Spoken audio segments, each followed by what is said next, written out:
আসসালামু আলাইকুম ভিউয়ার্স। কাশ্মীর নিয়ে ভারত এবং পাকিস্তান আবারও যুদ্ধের মুখোমুখি অবস্থায় দাঁড়িয়েছে। কাশ্মীর নিয়ে ভারত এবং পাকিস্তানের মধ্যে এ পর্যন্ত 3টি বড় বড় যুদ্ধ হয়েছে। প্রথম যুদ্ধটি হয়েছিল 1947 সালে, যখন দেশ ভাগ হয় আর কি। তখন হচ্ছে কাশ্মীরের রাজা ছিল হরি সিং। তিনি ভারতের সাথে, যেহেতু তিনি হিন্দু ছিলেন, তিনি ভারতের সাথে যোগ দিয়েছেন। এজন্য কাশ্মীর তখন ভারতের আন্ডারে চলে যায় এবং তখন পাকিস্তান থেকে আক্রমণ করে প্রায় 30% কাশ্মীরের জায়গা পাকিস্তান তখন দখল করে নেয়। সেটার নাম হয় আজাদ কাশ্মীর। তো এখন কাশ্মীরের 30% নিয়ন্ত্রণ করে পাকিস্তান, যেটাকে বলা হয় আজাদ কাশ্মীর, এবং 55% মানে 55% নিয়ন্ত্রণ করে হচ্ছে ভারত, যেটার নাম হচ্ছে জম্মু অ্যান্ড কাশ্মীর এবং লাদাখ, আর হচ্ছে হিমবা, সিয়াচেন হিমবা বলা হয়। এই তিনটা অঞ্চল মিলে প্রায় 55% জায়গা হচ্ছে ভারত নিয়ন্ত্রণ করে। এর প্রধান জায়গাটা হচ্ছে জম্মু অ্যান্ড কাশ্মীর এবং লাদাখ। আর বাকি 15% থাকে, মানে বাকি 15% জায়গা নিয়ন্ত্রণ করে মূলত চীন। চীন যেই জায়গাটা নিয়ন্ত্রণ করে কাশ্মীরে, সেটাকে বলা হয় আকসাই চীন। আকসাই চীন, ট্রান্স কারাকোরামের যে অংশটা। তাহলে কাশ্মীরের টোটাল 100%-এর মধ্যে কাশ্মীর হচ্ছে টোটাল 2,22,000 বর্গ কিলোমিটার, মানে বাংলাদেশের প্রায় ডাবলের কাছাকাছি। মানে বাংলাদেশের 1.5 গুণ হবে, বাংলাদেশের 1.5 গুণ বা ডাবলের কাছাকাছি। এখন কাশ্মীরের 55% নিয়ন্ত্রণ করে ভারত এবং সেখানকার 90% মানুষ হচ্ছে মুসলিম। এখন যেহেতু তারা মুসলিম, স্বাভাবিকভাবে তারা পাকিস্তানের সাথে যুক্ত হতে চায় বা তারা স্বাধীন হতে চায়, ভারতের আন্ডারে তারা থাকতে চায় না। এজন্য ভারত সরকার সেখানে প্রচুর দমন পীড়ন চালায়, গুম খুন হত্যা সব কিছু, মানে বিচার বহির্ভূত হত্যা সব কিছু হয় এবং সেখানে কোনো বিচার হয় না। ধরেন যে ভারতের সেনাবাহিনী বা পুলিশ কাশ্মীরের কোনো লোকজনকে গুলি করে মেরে ফেললো, গুম করে ফেললো, সেগুলোর কোনো বিচার হয় না। এটা আমার কথা না, এটা হচ্ছে জাতিসংঘের মানবাধিকার বিষয়ক কমিশন, ইউএনএসসির কথা, ঠিক আছে? এবং জাতিসংঘের যতগুলো সংগঠন সেখানে কাজ করে এবং যত ধরনের মানবাধিকার সংগঠন কাজ করে, তাদের সবার একই রিপোর্ট যে কাশ্মীরে যেই গুম খুন হত্যা বা নির্যাতন চলে সেগুলো কোনো বিচার হয় না এবং প্রচুর গুম খুন হয় সেখানে। হোয়াটএভার। তো বর্তমান যে পরিস্থিতি দাঁড়িয়েছে সেটা হচ্ছে পেহেলগামে গত কিছুদিন আগে আপনার সন্ত্রাসী হামলা হয়ে প্রায় 26 জন ভারতীয়কে হত্যা করা হয়। আরও মজার ইন্টারেস্টিং ব্যাপার হচ্ছে যে ইন্ডিয়ার একজন হিন্দু সৈন্য, উনি ভিডিও বার্তায় বলেছে যে এই হামলাটা আসলে ভারতের সাজানো নাটক, মোদী সরকার বা অমিত শাহের সাজানো নাটক। উনি নিজে ভিডিও বার্তায় এটা বলেছে। কেন বলেছে? উনি বলেছে যে 19শে এপ্রিল কাশ্মীরে নরেন্দ্র মোদীর একটা যাওয়ার কথা ছিল, তার একটা অভিযানের কথা ছিল, কিন্তু সে তার সেই ট্যুর ক্যান্সেল করেছে। কেন করেছে? উনি একটা প্রশ্ন রেখেছে।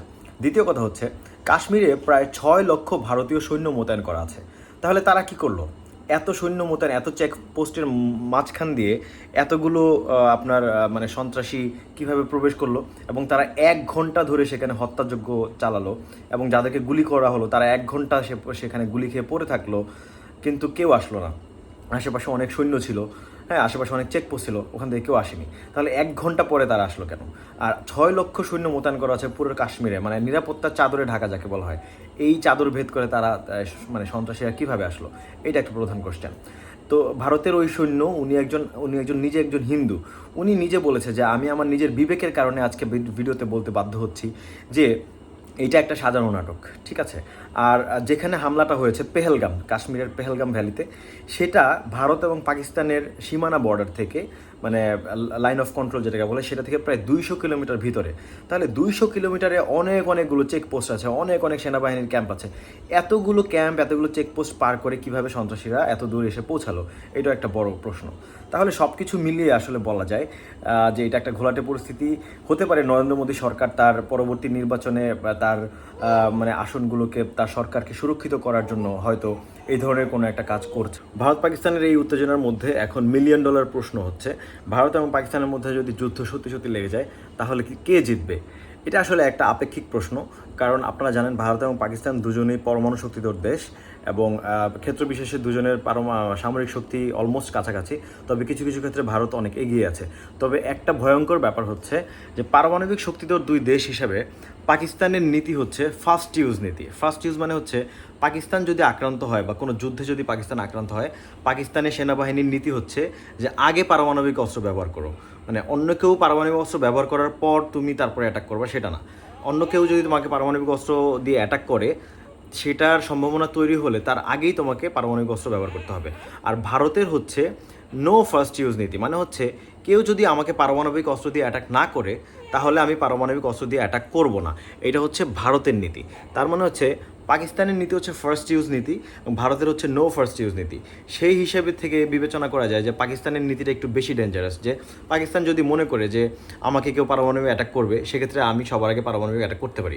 তার মানে ভারত এবং পাকিস্তানের মধ্যে যদি যুদ্ধ লেগে যায়, সেক্ষেত্রে কিন্তু একটা পারমাণবিক হামলা হওয়ার সম্ভাবনা থেকে যায়। কারণ পাকিস্তানের যেহেতু নীতি হচ্ছে ফার্স্ট ইউজ নীতি, পাকিস্তান সবার আগে পারমাণবিক বোমা মেরে দিল, তাহলে তো বুঝতেই পারছেন কী একটা অবস্থা হবে।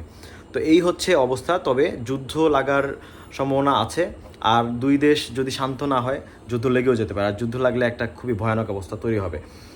আর পাকিস্তানের সাথে অন্যান্য দেশগুলো থাকবে। অলরেডি ইসরায়েল ভারতকে সাপোর্ট দিয়ে বলেছে, নেতানিয়াহু বলেছে যে আমি ভারতের সাথে আছি, ফোন টোন দিয়েছে।